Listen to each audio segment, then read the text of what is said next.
And so, one of the key concepts that I always speak about is don't give your children what you didn't have. Give your children what you didn't know. And so what I mean by that is growing up, my parents, they didn't really understand finances. That wasn't their strong suit by any means. And there was a lot of times growing up that financially we had some issues. Hello and welcome to the Disrupt the Everyday podcast. We're here to help you navigate life while disrupting the status quo. Our discussions cover a number of topics relevant to everyday life. We discuss everything from relationships to entrepreneurship. We also engage in some difficult but important conversations. And now, here are your hosts, Brian and Tanya Hamilton.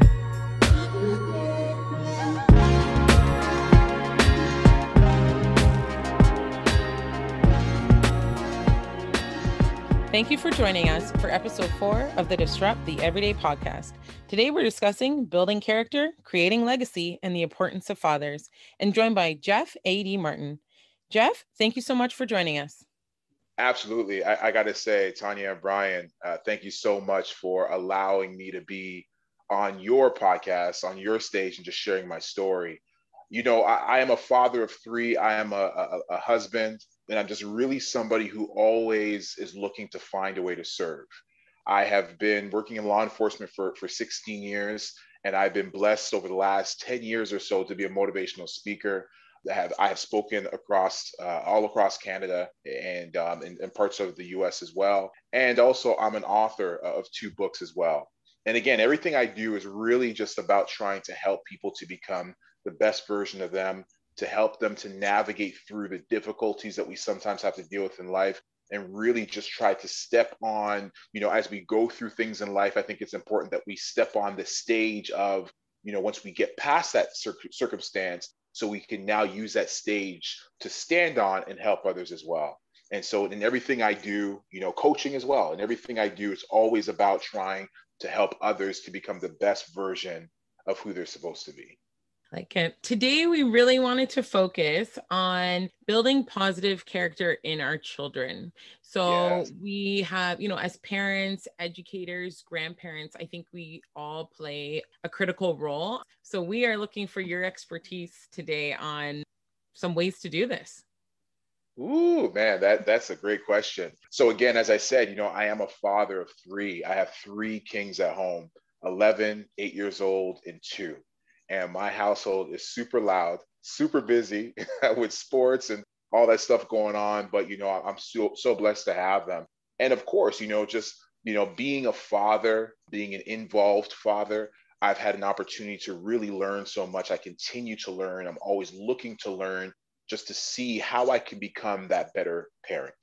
I've had my parents growing up. They're still alive today. They're still together. I'm blessed because I know not everybody has that. However, growing up, my parents, because they came over from another country, they didn't really understand the school system. They didn't understand the concept of what Canada's life was about. And so they ensured that there was food on the table, that we had a roof, over our heads. But ultimately, there was things that my parents didn't understand. And so, one of the key concepts that I always speak about is don't give your children what you didn't have. Give your children what you didn't know. And so what I mean by that is growing up, my parents, they didn't really understand finances. That wasn't their strong suit by any means. And there was a lot of times growing up that financially we had some issues, right? There's times the lights were turned off, the water was turned off, we got evicted a couple of times, there were some financial issues.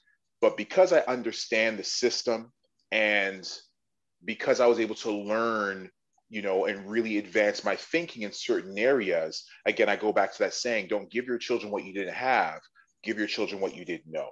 So I'll give an example. Growing up, I used to love me some Jordans. You know what I'm saying? I used to love some Jordans. But my parents couldn't afford Jordans, right? And so growing up, I used to love them, especially them Jordan 4s. Like I was looking, just kind of like be in awe when I saw those, somebody wearing those walking down the street. Now I'm grown, you know what I'm saying? I'm grown now, right? I can afford me some Jordans, right? In fact, I can afford Jordans for my boys as well. However, again, going back to the saying, don't give your children what you didn't have, give them what you didn't know. And what I didn't know was that Jordans would go up so high in value. And so what I've done now is change the game. Rather than going out and buying my children sneakers, and not to say you can't do that, but it was about 2.5 years ago, Nike re-released those same Jordan 4s. And I was so tempted to buy them for all of us, you know what I'm saying? So we can all walk around looking all cute. But we stood in front of that Foot Locker. And while we stood in front of the Foot Locker, we went inside and we bought the last two pairs. We didn't buy them for our feet. We bought them so I could teach my children financial responsibility and how to grow, how to sell and grow. So we bought those pair of shoes and we held them for 6 months. And then we sold both pair of shoes for $100 each on top of what we bought them for.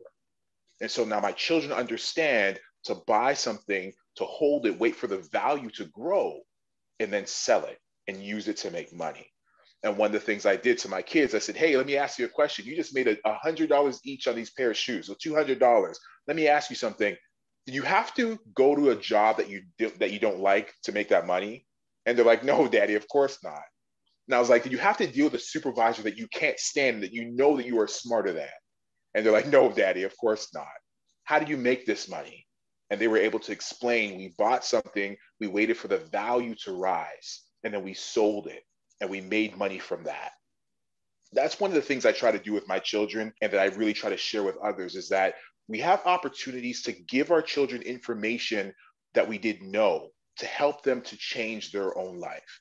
And so because I understand financial wealth a little bit more than my parents, a lot more than my parents did, I'm able to pass these things on to my children. The stock market is another thing. I didn't know it growing up, right? That was something that seemed like an old rich white guy thing to me at the time, right? But my children now, because I learned it, my children at 11 and 8 years old, they understand the stock market.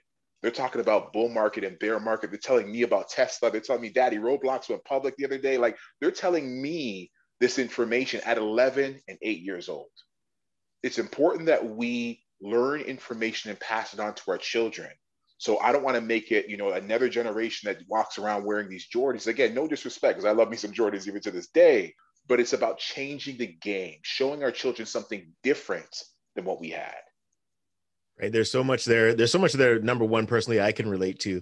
And there's just so many lessons in there as well. And one thing, there's a couple of things that kind of made me laugh to myself when you were talking there. You talk about investing kind of being, you thought it was the white man's game when you were, when you were younger. I remember in school hearing kids talk about vacations. And I used to think, I thought until I was until I was like an adult, that vacations were something for white people. I didn't realize that I could go on a vacation, right? Yes. Would you talk about, teaching your kids, not giving them what you didn't have, but giving them what you didn't know. Yeah. Another thing too, I had my dad until a year and a half ago. He passed away in September of 2019. Sorry to hear that. Thanks. Ever since then, I've been spending a lot of time thinking about just the importance of fathers. And I think you're in a perfect position to kind of speak on that, being someone who's been involved with youth, who's worked in law enforcement. You've really got to see what the impact is of not having a father present, and obviously being a father of 3 yourself. I'd just like to get your insights on the importance of a father in terms of role model and really just building that character. Yeah, Brian, I wish I had the numbers in front of me. I don't, but I made a video on this some time ago where I speak about the specific numbers of men who are in jail. And most men who are in jail don't have a father figure. Most men who are in jail have never had that type of influence in their life. And it's really a testament to the fact of children needing to have that influence around.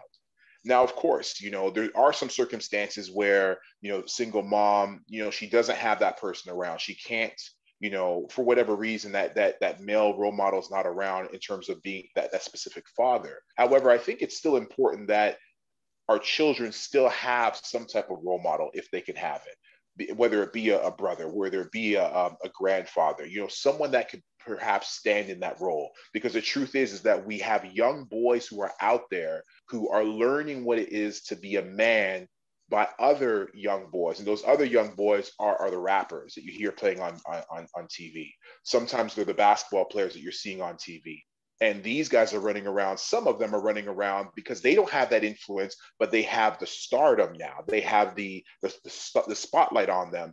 Our young boys and young girls look up to them as role models. And these guys should not be role models. right? And again, no disrespect to some of these guys because they just simply don't know better. However, when you are in that music video and you're flashing the car or the music, and, and the lifestyle, you're going to have a generation who's going to look at you and want to emulate that, right? Growing up, we had the same thing. And I remember Master P, specifically, Master P in his older years was like, yo, I apologize for the music that I put out.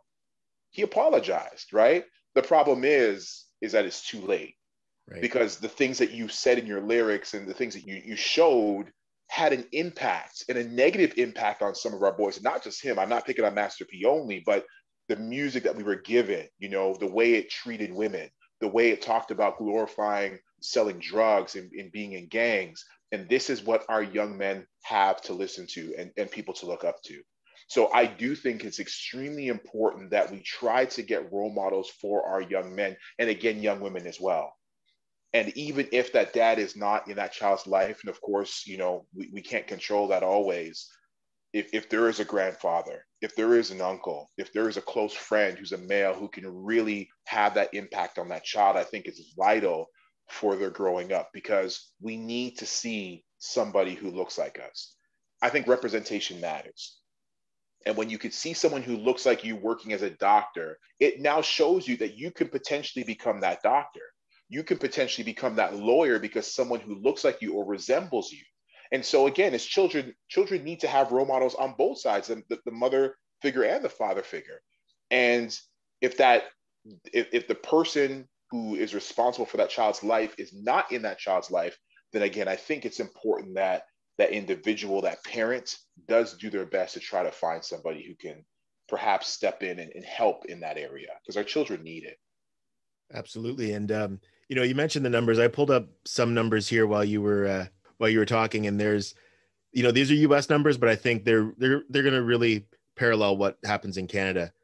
Yes. So, when we talk about people who are raised without their father, 63% of youth suicides are from fatherless homes. 90% of homeless and runaway children are from fatherless homes, which is 32 times the average. 85% of children who show behavior disorders come from fatherless homes. It just, the list just goes on and on. When we talk about incarceration, again, even when income is controlled, the odds are still significantly higher of someone being incarcerated coming from a fatherless home. Yeah. So, it really speaks to everything that you've said there. Yeah, absolutely. And those numbers, I imagine, I don't know if they've been the same for how many years or they've gone up. But, the sad thing is that, again, we see these numbers because of the lack of mentorship in that child's life. And, as a man, Brian, you could probably, I don't know if you could attest to this or not, but oftentimes men don't share. Men don't oftentimes share their feelings. When we go to the barbershop, the most vulnerable you'll get is I'm talking about LeBron James, or who's the best, football player ever, or, talk about some celebrity girl that you have a crush on or whatever. But that's the extent, to the most part, of our vulnerability. Men don't share. Men don't talk about the pain that we can go through. We don't talk about the issues that we struggle with. We don't talk about what it's like to be a father and the struggles and the trying to navigate through being a husband. These are things that we don't share. And so again, when you have a young man who doesn't have an older man to talk to learn from, then we're not passing on the lessons that need to be passed on. I heard somebody say once that when you look at young girls, the toys that they have prepare them for adulthood. Right? Little girls have dolls that will pee and that will poop and that will vomit. And you have to feed the doll, or the doll will cry all night. You know what I'm saying? It's preparing that young girl for motherhood. As a young girl, oftentimes girls will dream about their wedding even before the man is in the picture. You know what I'm saying? They know what dress they're going to wear. They know where the wedding's going to be. It's going to be in Nepal or Brazil. You know what I'm saying? They know what the ring is going to be, a diamond cut, whatever, even before the man is in the picture. But as men, we don't have that. As men, we don't have the things that guide us. Again, with young girls, and it can be considered stereotypical. However, you have the easy bake oven as well, that's oftentimes marketed to young girls, right? To show them how to ensure that the household is taken care of. Men, we don't have that type of stuff. And so we have to navigate through trying to figure out what is it? What does it mean to be a man? What does it mean to be a father? What does it mean to be a husband?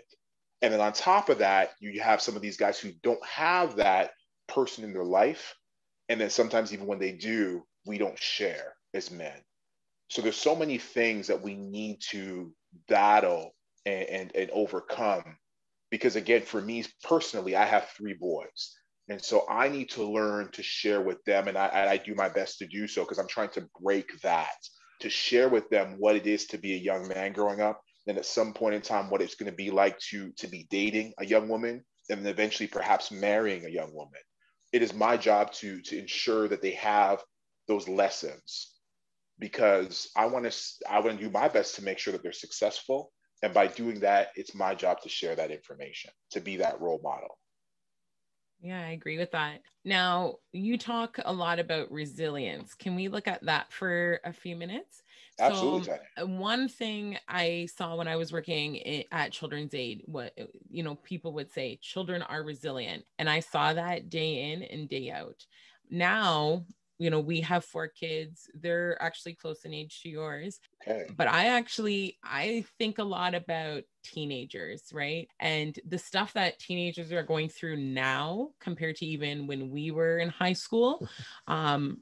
Resilience comes to mind, right? So, they're now living in 2021 with everything else, plus COVID, plus, Yes. A, B, C, D, right? So when you're speaking to those high school students, can you share with us, what are you saying to them?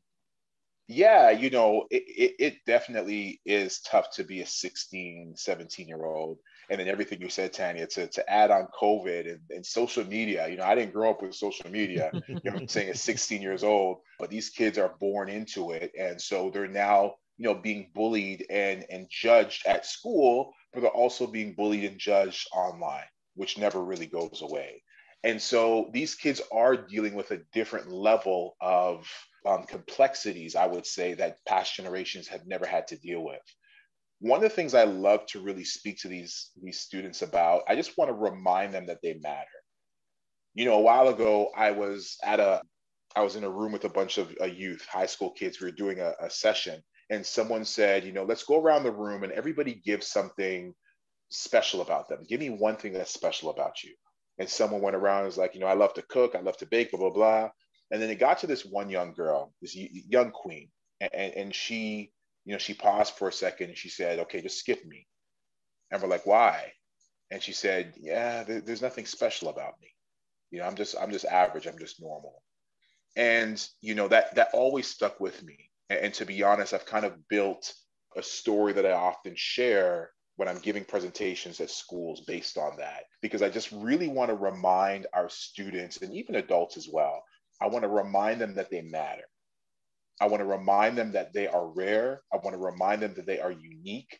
One of the things I tell them is that of the 108 billion people to have ever lived on this earth, I'm talking about from the very first human being, from Adam and Eve, all the way to the baby that's being born as we speak right now. There has never been another you. There's never been a you before you. And the day that you leave this world, there will never be another you after you. That speaks to your uniqueness. That speaks to your specialness. It speaks to how rare of a person you are.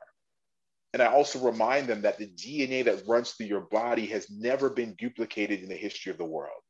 The fingerprints that you have on your fingers have never been duplicated with anyone else in the world or anyone to come. And so again, it's just a reminder that they're unique and that they are special.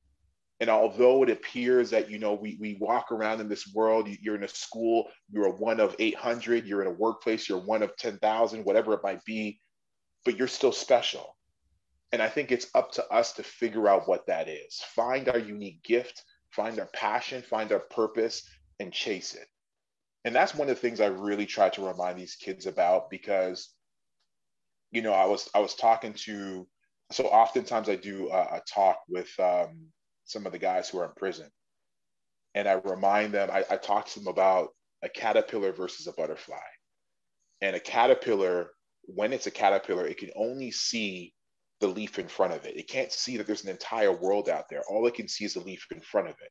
But at some point in time, that caterpillar, for it to transform into that butterfly, it has to go into this cocoon phase. It's almost like a holding phase. It's a phase that we have to learn and grow and figure out who we are. But eventually, when it comes out of that cocoon, it becomes that butterfly. And now when it's that butterfly, it has a chance to tour the world. Like literally, you have butterflies that will migrate like birds do. And so they're flying for miles and miles. They're seeing North America, right? Because now they're in that phase of being able to fly. And just like those caterpillars, at some point in time in our life, especially when you're young, all you can see is what's in front of you. All you see is the drug dealing in front of you, if that's where you live. All you see is the domestic violence in front of you, the alcoholism that might be in your home.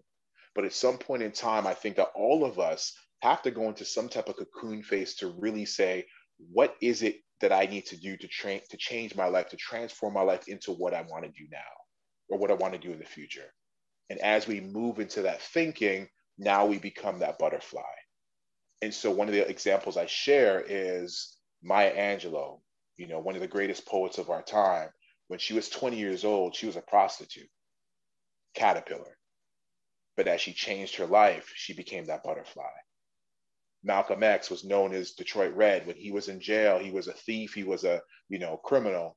When he was in jail, at a young age, again, caterpillar. But he was able to morph his life into the person that we all know Malcolm X is today, butterfly. And so I say all that to say that I always try to remind our students that there comes a time in your life that you need to change, whether it means that you drop some of the friends off that you used to hang out with, that you change your thinking, that you try different things, you grow in certain areas. But for us to really shine and be the person, the unique person that we were created to be, and to put, I believe we're all here to put something great into the world, you have to be able to transform yourself from that caterpillar into that butterfly.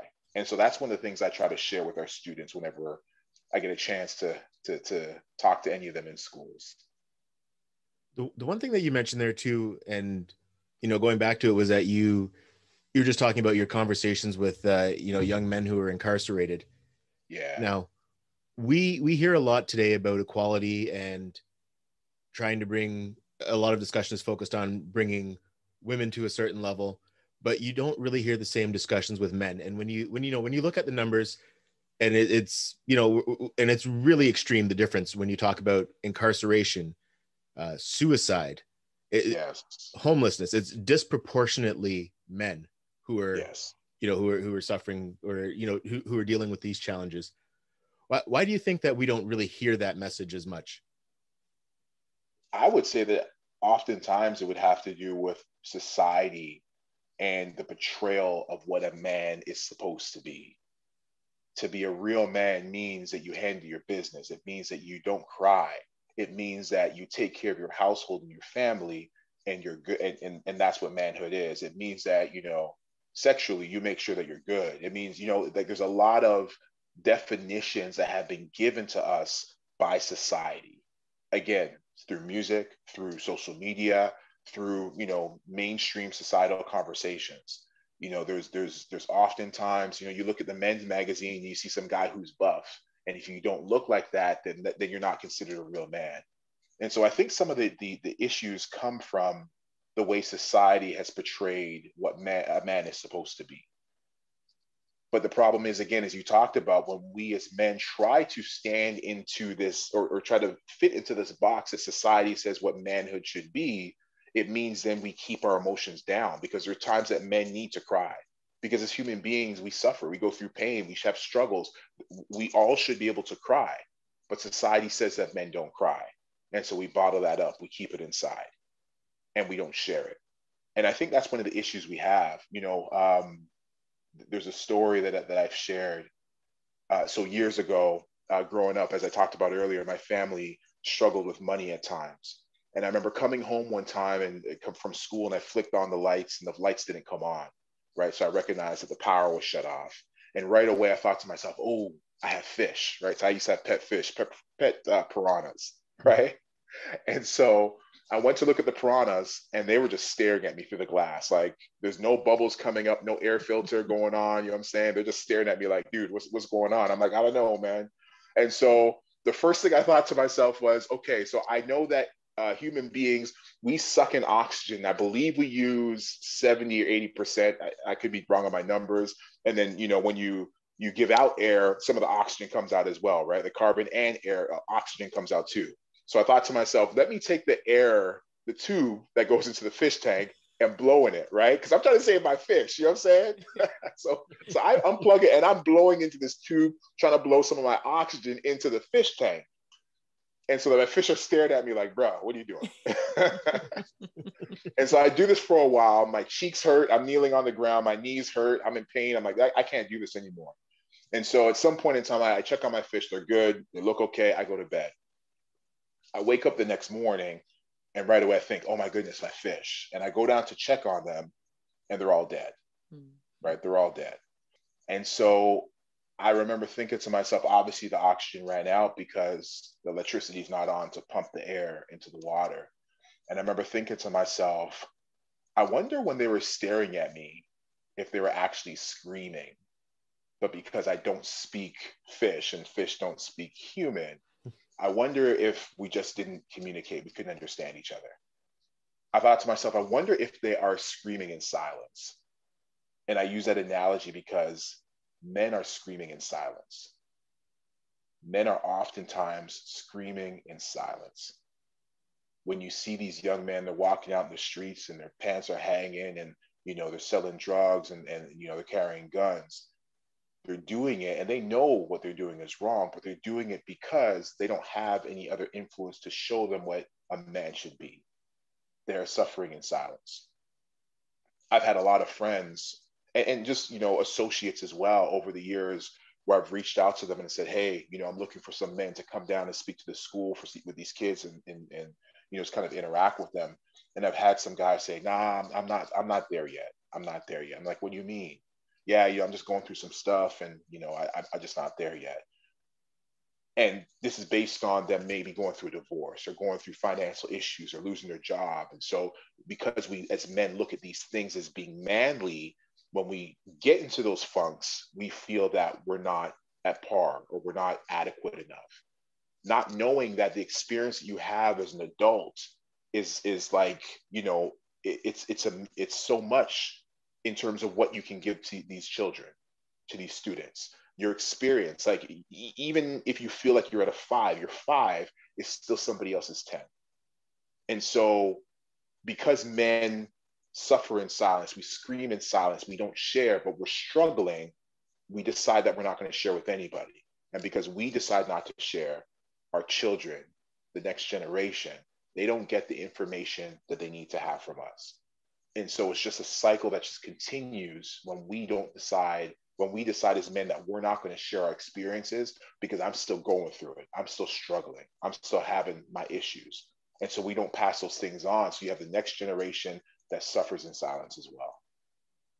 I think looking at self-worth, you've talked about it a little bit in the resilience piece, right? But looking also at the fact that we are all a work in progress, right?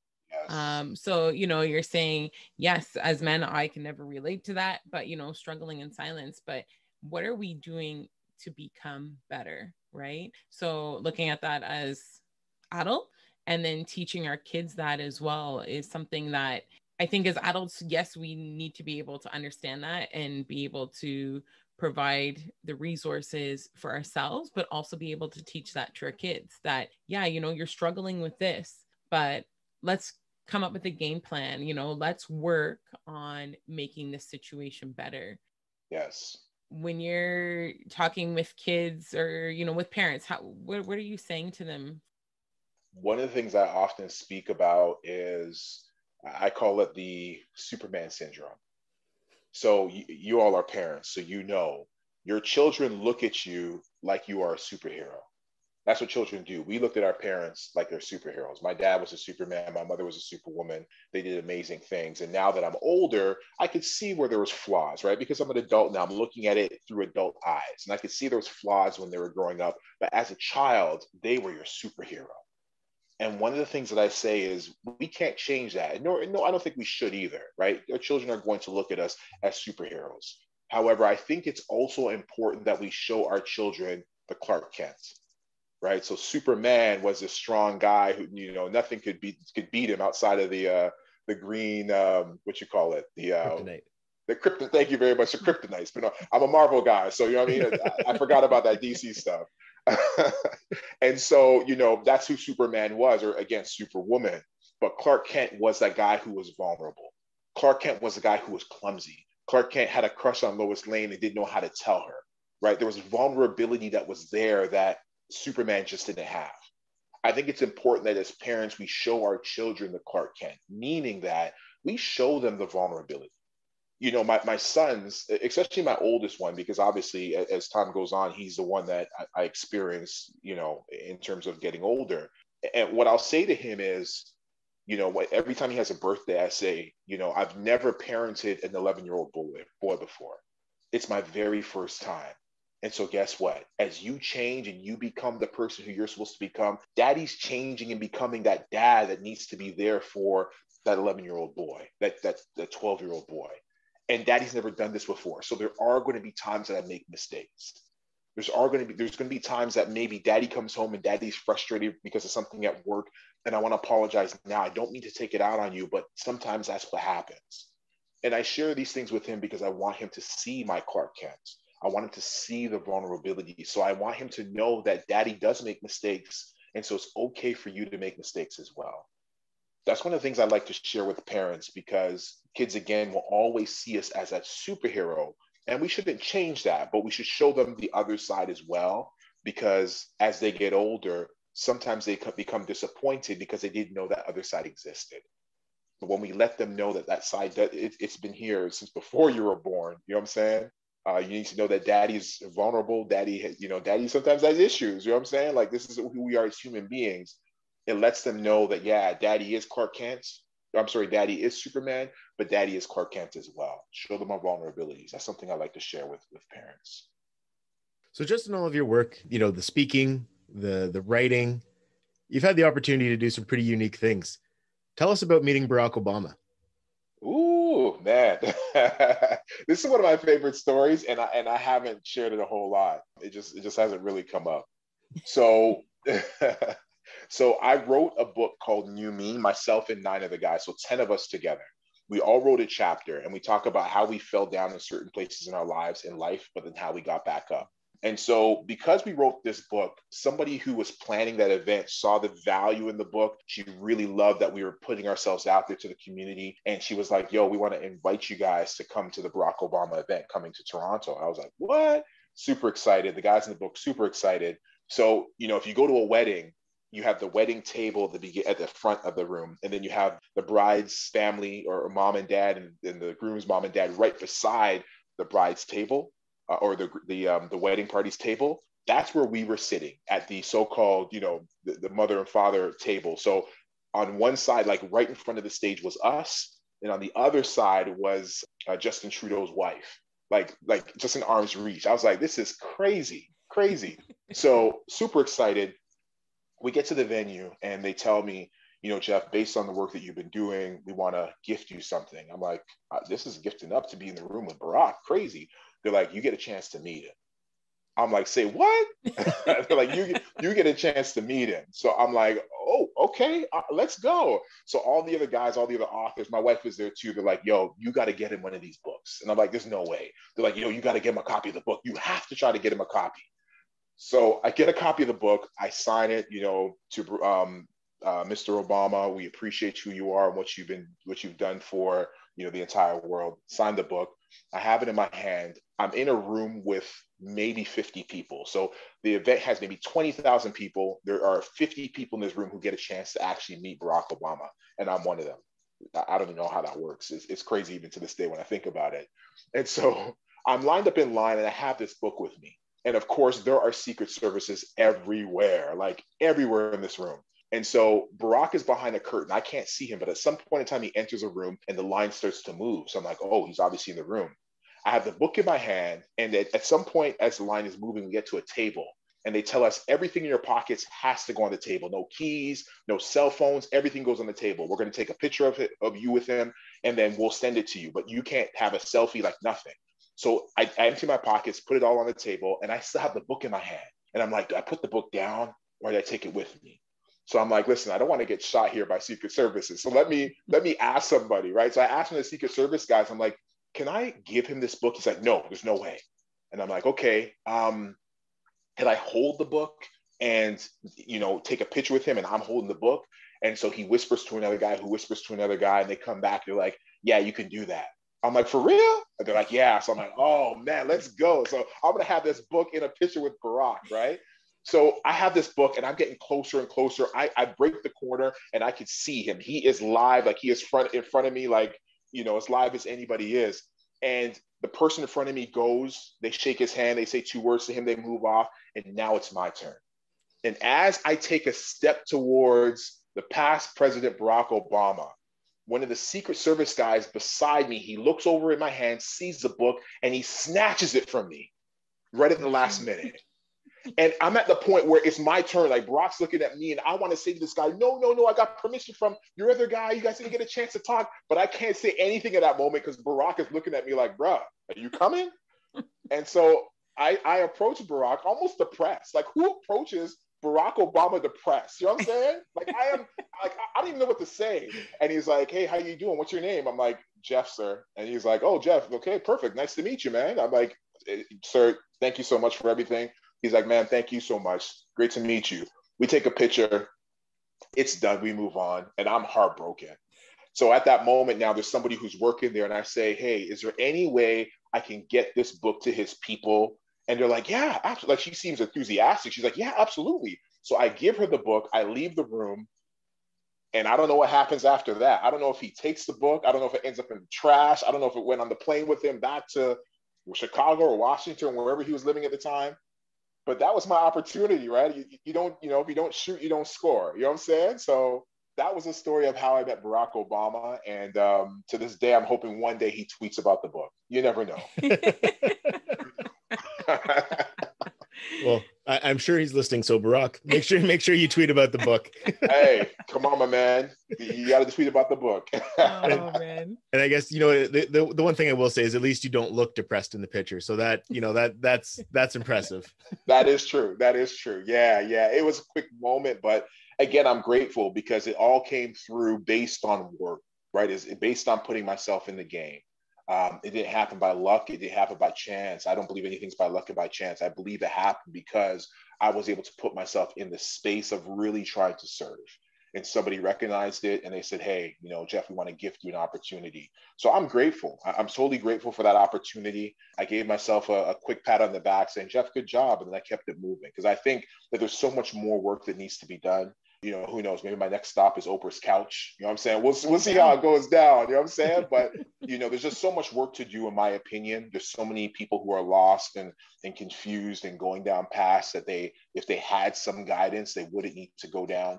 And I'm trying to do my best to help to fill that role with some people in their lives. So there's a lot of work to do. All right. So Barack, make sure you tweet about the book, and then Oprah, you can bring him on the show. So. Absolutely. I'm waiting for that call from Harpo Studios or O Network, I guess, at this point in time. Oh man. No. So I'm just curious now with everything that you've been doing, we've gotten your background and we covered a lot of ground in this conversation so far.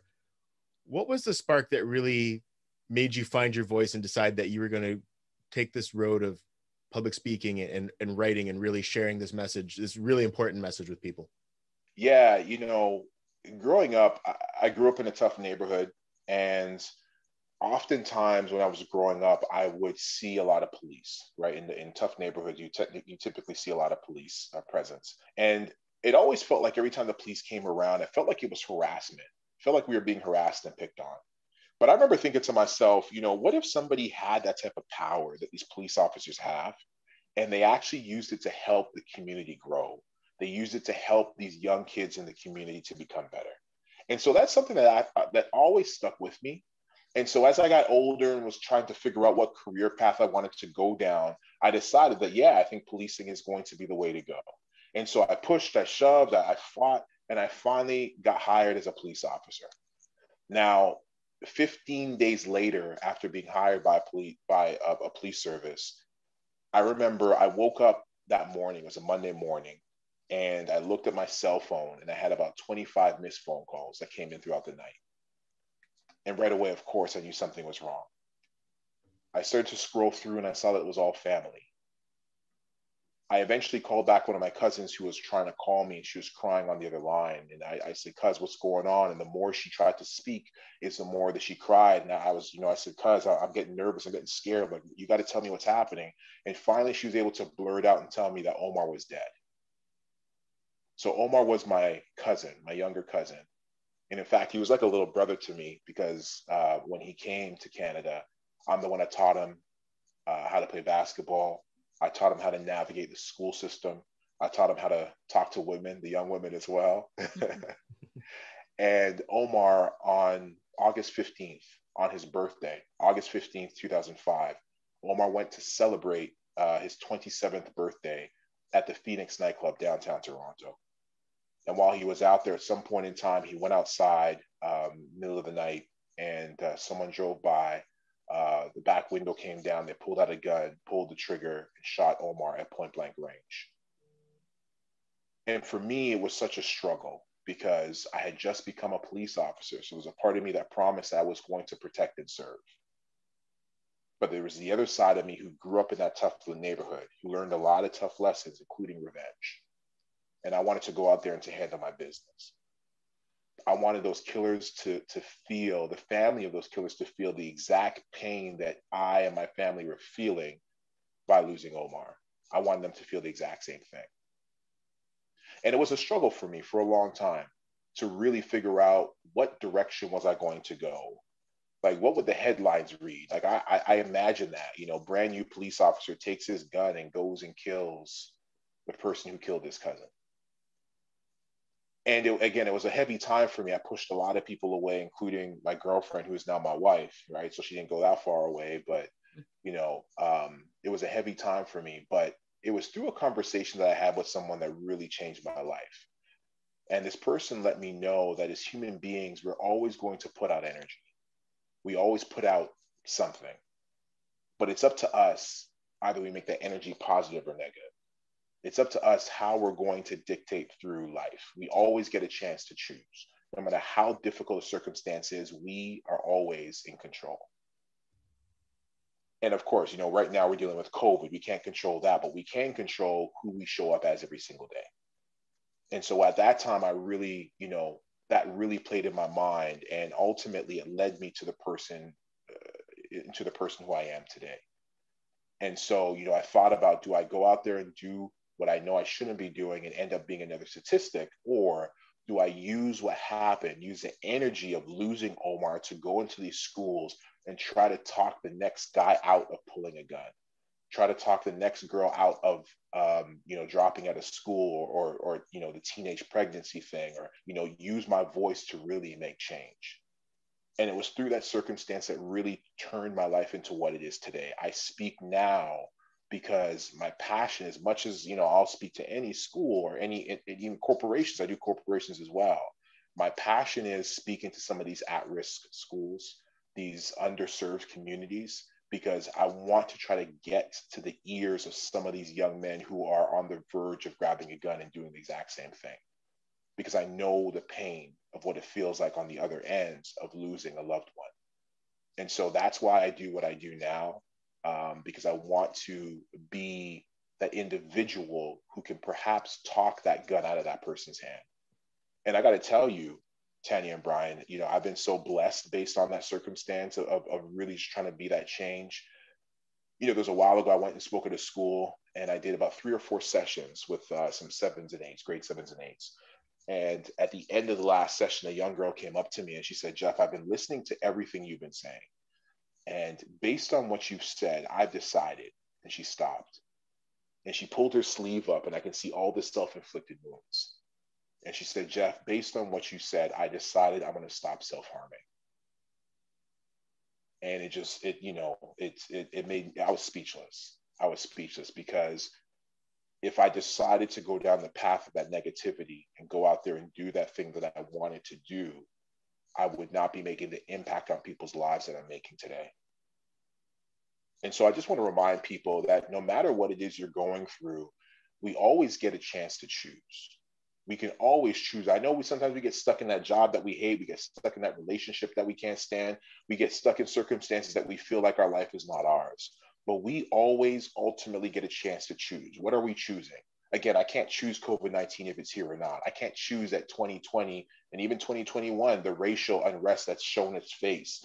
I can't choose that. But what I can choose is how I show up each and every day. I get to choose that in good times and in bad. I get to choose when I wake up in the morning that my feet hit the ground, that I could say thank you, because it's another opportunity that I can go out there and make change in someone's life. And so it's through losing Omar why I do what I do. And of course, if I could turn back the hands of time and bring him back, absolutely I would. But I know that I can't do that. That's not the way life works. And so the next best thing is to use my voice to help to make change. And that's why I do what I do. That's one of the main things that has driven me to try to get into every single school that I can, whether it be physically, whether it be virtually, whether it be through my books, whether it be, whatever it might be, to get into these schools and have the biggest effect that I can on our students to help them mold them into the adults that they need to be.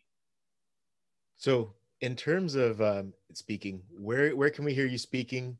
I'll just give you an opportunity to really tell us everything that you're doing. We got the book, New Me, which is KNEW. Yes. Barack Obama's one of his top 5. Absolutely. Speaking into existence. I love it. So you have that book there. There's other books that you've written. There's the podcast. Fill us in on what you're going to be up to, where we can find you, all that good stuff. Yeah. Oh man, thank you very much. Yeah. If anybody's looking for a speaker to come out to their organization, I've been doing a lot of work on diversity and inclusion, speaking to some of the major corporations in Canada, getting, an opportunity. Again, super blessed to do that.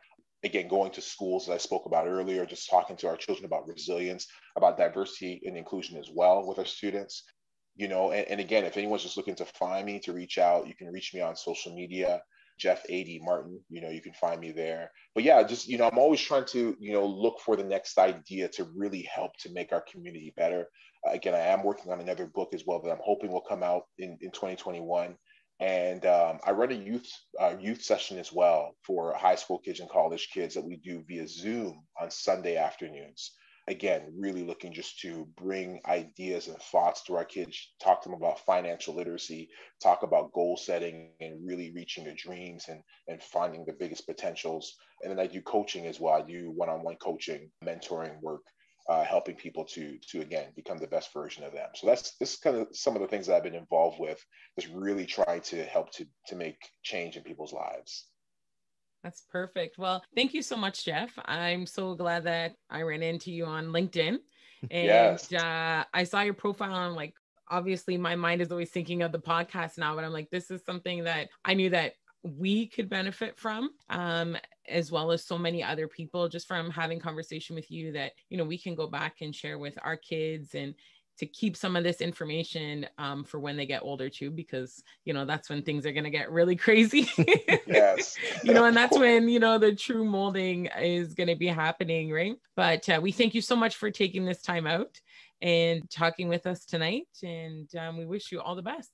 Oh, awesome. Thank you. And again, I want to say thank you to both of you just for allowing me to be on your platform, allowing me to speak and share. And I'm hoping that, the listeners get a chance just to really absorb some of the things I spoke about. And I'm hoping that some of it, will help to change your life, whether it be as a parent, whether it be as an individual who's suffering, who's struggling, going through life, having adversities. There's always opportunities for us to become better, to grow as better parents, as better human beings. And so I'm hoping to do that with this podcast. So again, thank you so much for allowing me on your stage. Keep up the great work. Keep doing your thing and inspiring both of you. Inspire me. Thank you. Thanks for listening to the Disrupt the Everyday podcast. For more ways to listen, connect with us on social media. To be a guest or to partner with us, check out our link tree at Disrupt the Everyday. Join us next time for more ways to disrupt the everyday.